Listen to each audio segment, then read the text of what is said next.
اعوذ باللہ من الشیطان الرجیم بسم اللہ الرحمن الرحیم۔ قابل احترام دوستو، آپ تمام ہی لوگوں کے استقبال ہیں آج کے درس حدیث کے اندر۔ میرے دوستو، آج کے درس حدیث کے اندر انشاءاللہ ہم 10 سبق پڑھیں گے اور بیچ بیچ میں اس پہ مذاکرہ بھی کریں گے کہ اللہ اور اس کا رسول ہم سے کیا چاہ رہا ہے۔ اور میرے دوستو، یہ ایسے اہم 10 سبق ہیں جو قرآن حدیث کی روشنی کے اندر ہیں، تو ہم سب نیت کرتے ہیں کہ انشاءاللہ ان تمام 10 کے 10 سبق کو سنیں گے بھی، اس پر عمل بھی کریں گے، عمل کرنے کے ساتھ ساتھ اس کو دوسروں تک پہنچانے کی پوری کوشش اور فکر بھی کریں گے، کیونکہ میرے دوستو، دین کا سیکھنا اور سکھانا ہم سب پر فرض ہے۔ اسی لیے حدیث شریف میں آتا ہے کہ جو شخص دین کا ایک علم سیکھ لیتا ہے، علم دین کا ایک باب سیکھتا ہے، 100 رکعت نفل نماز پڑھنے سے افضل ہے۔ اور علم سیکھنے کے والے کے لیے سمندر کی مچھلیاں، بیلوں کی چوٹیاں، جنگل کے جتنے جانور ہیں وہ سب کے سب، چرند پرند، ہوا میں اڑنے والے، درختوں پر رہنے والے، سب کے سب مغفرت کی دعا کرتے ہیں۔ اس لیے ہم ہمیشہ فکر کریں اور کوشش یہ کریں کہ روزانہ ہم علم دین سیکھیں گے اور سیکھنے کے ساتھ ساتھ اس پر عمل کریں گے، اور عمل کرنے کے ساتھ ساتھ انشاءاللہ اس کو دوسرے تک پہنچانے کی پوری کوشش اور فکر کریں گے۔ تو میرے دوستو، شروع کرتے ہیں ہم آج کے اپنے 10 سبق۔ بسم اللہ الرحمن الرحیم۔ سبق نمبر 1، اسلامی تاریخ، فرعون کو ایمان کی دعوت۔ یعنی کہ اس سبق کے اندر بتایا گیا ہے کہ فرعون کو ایمان کی دعوت دی گئی ہے۔ اللہ تعالیٰ نے حضرت موسیٰ علیہ السلام کو نبوت اور معجزے دے کر فرعون کی ہدایت کے لیے بھیجا۔ انہوں نے فرعون کے پاس جا کر اللہ پر ایمان لانے اور بنی اسرائیل پر ظلم نہ کرنے کی نصیحت فرمائی۔ یعنی کہ فرعون کے پاس حضرت موسیٰ علیہ السلام ایمان کی دعوت لے کر گئے، اس کو سمجھایا کہ بنی اسرائیل پر ظلم مت کر، اللہ تعالیٰ کو ایک مان لیں۔ فرعون اور اس کی قوم نے ان کو جھٹلا دیا، یعنی کہ فرعون نے اور فرعون کی قوم جو فرعون کو ماننے والے تھے، موسیٰ علیہ السلام کو جھٹلا دیا۔ تو اپنی نبوت کی تصدیق کے لیے، یعنی موسیٰ علیہ السلام نے اپنی نبوت کی تصدیق کے لیے معجزات پیش فرمائے، مگر فرعون نے گھمنڈ اور طاقت کے نشے میں حضرت موسیٰ علیہ السلام کی دعوت کا اثر قبول کرنے کی بجائے آپ علیہ السلام کے معجزے کو جادوگری اور کرشمہ سمجھ کر مقابلے کے لیے ملک کے ماہر جادوگروں کو بلایا، مگر وہ جادوگر مقابلے میں ناکام ہو گئے۔ جب فرعون نے موسیٰ علیہ السلام کے معجزات کو دیکھا تو اس نے جادوگری سمجھا، اور جادوگری سمجھنے کی وجہ سے اس وقت کے مشہور جادوگروں کو بلایا، جسے سامری کے بارے میں آتا ہے، ایسے دیگر جادوگروں کو بلایا اور مقابلہ کیا، لیکن موسیٰ علیہ السلام کے سامنے وہ تمام کے تمام جادوگر ہار گئے۔ لیکن نبوت اور سحر کے فرق میں، یعنی نبوت اور جادو کے فرق میں، معجزے کی حقیقت تو سمجھ کر جادوگروں نے ایمان قبول کر لیا۔ جب جادوگروں نے دیکھا کہ یہ معجزہ ہے، کوئی جادوگری نہیں ہے، تو ان جادوگروں نے موسیٰ علیہ السلام پر ایمان لے آیا۔ اس منظر کو دیکھ کر فرعون کو غصہ آیا، وہ بھڑک اٹھا اور ان کو سخت سزا دے کر ہلاک کر دیا۔ یعنی کہ جو جادوگر مقابلے کے لیے آئے تھے، موسیٰ علیہ السلام پر ایمان لے آئے، تو فرعون کو یہ چیز برداشت نہیں ہوئی، اس نے تمام کے تمام ان جادوگروں کو ہلاک کر ڈالا جو موسیٰ علیہ السلام پر ایمان لائے تھے۔ اس کے بعد حضرت موسیٰ علیہ السلام مسلسل انہیں دعوت دینے میں مصروف رہے، یعنی موسیٰ علیہ السلام پھر بھی فرعون کو اور اس کی قوم کو مسلسل دعوت دیتے رہے، مگر ان بدبختوں نے پھر بھی ایمان قبول نہ کیا، جس کی وجہ سے ان پر قحط سالی، طوفان، ٹڈیوں، جوؤں، میںڈک اور خون کے عذاب کا سلسلہ شروع ہو گیا۔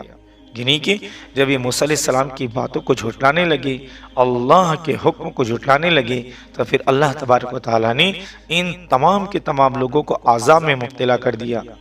کہ ان کے اوپر قحط سالی آنے لگی، ان کے اوپر جوؤں کا عذاب بھیج دیا، ان کے اوپر مینڈک کا عذاب بھیج دیا، یہ جو چیز پیتے تھے اس کے اندر خون شامل ہو جاتا تھا، خون کا عذاب بھیجا۔ ان سزاؤں سے عبرت حاصل کرنے کی بجائے ان کی سرکشی و نادانی حد سے بڑھ گئی، تو اللہ تعالیٰ نے پوری قوم کے ساتھ فرعون کو بحر کلثوم میں ڈبو کر ہلاک کر دیا اور اس کی لاش کو محفوظ کر کے بعد میں آنے والوں کے لیے عبرت کا نشان بنا دیا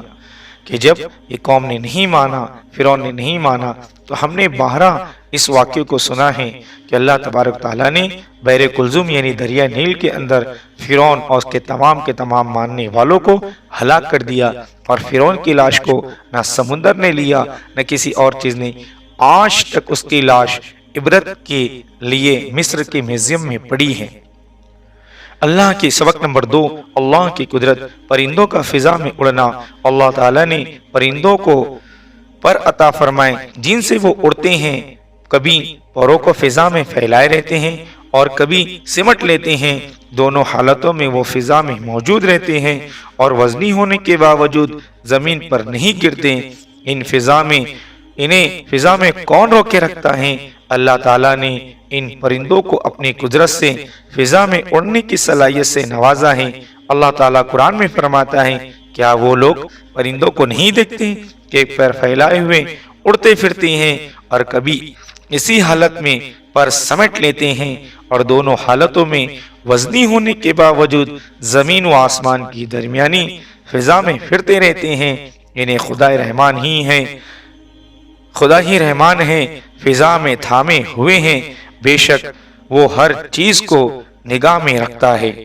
سبق نمبر 3، ایک فرض کے بارے میں، اذان جمعہ یعنی جمعہ کی اذان کے بعد دنیاوی کام کا چھوڑ دینا۔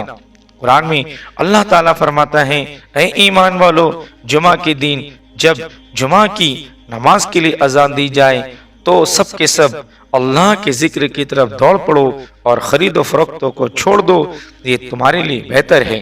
اگر تم جانتے ہو، خلاصہ جمعہ کی اذان سننے کے بعد فوراً جمعہ کے لیے نکلنے کی تیاری کرنا اور سارے دنیاوی کام کو چھوڑ دینا ضروری ہے۔ اس لیے میرے دوستو کہ جب جمعہ کی اذان ہو جائے تو ہم سارے اپنے کام وغیرہ کو چھوڑ دیں اور جمعہ کی نماز کے لیے مسجد کی طرف نکل پڑے۔ سبق نمبر 4، ایک سنت کے بارے میں، غسل سے پہلے وضو کرنا۔ حضرت عائشہ رضی اللہ تعالیٰ عنہ بیان کرتی ہیں کہ رسول کریم صلی اللہ علیہ وسلم جب غسل جنابت کرتے تو پہلے دونوں ہاتھ کو دھوتے، پھر نماز کی طرح وضو فرماتے۔ یعنی جب ہم اپنی ضرورت یعنی غسل جنابت کی جب ضرورت ہو تو ہم سب سے پہلے اپنے دونوں ہاتھوں کو دھوئیں غسل کرتے وقت، پھر وضو کرے، پھر اس کے بعد پورا غسل کرے۔ سبق نمبر 5، ایک اہم عمل کی فضیلت، لوگوں کے لیے فائدے، لوگوں کے لیے اچھے کام کرنا۔ رسول کریم صلی اللہ علیہ وسلم نے فرمایا، 7 چیزیں ہیں جن کا ثواب بندے کے مرنے کے بعد بھی جاری رہتا ہے جب وہ قبر میں پڑا ہوا ہوتا ہے۔ جس نے علم دین سکھایا، کوئی نہر کھودی یا کوئی کنواں کھدوایا یا کوئی درخت لگایا یا کوئی مسجد بنائی یا کوئی قرآن چھوڑ گیا یا کوئی اولاد چھوڑی جو اس کے لیے مرنے کے بعد بھی مغفرت کی دعا کرے۔ سبق نمبر 6، ایک گناہ کے بارے میں، کسی نامحرم کو دیکھنا۔ رسول اللہ صلی اللہ علیہ وسلم نے فرمایا، جس نے اجنبیہ عورت کی طرف نظر اٹھا کر دیکھا تو اللہ تعالیٰ قیامت کے دن اس کی آنکھوں میں آگ بھر دے گا اور جہنم میں داخل کرے گا، اور جس نے اپنی نگاہ کو نیچے کر لیا تو اللہ تعالیٰ اس کے دل میں اپنی محبت ڈالے گا اور جنت اور قیامت کے دن اسے جنت میں داخل کرے گا۔ سبق نمبر 7، دنیا کے بارے میں، مال کا زیادہ ہونا۔ رسول کریم صلی اللہ علیہ وسلم نے ارشاد فرمایا، اس وقت تک قیامت نہیں آئے گی جب تک کہ تمہارے اندر مال کی اتنی کثرت نہ ہو جائے کہ وہ بہنے لگے، یہاں تک کہ مال والے آدمی کو اس بات پر رنج ہوگا کہ اسے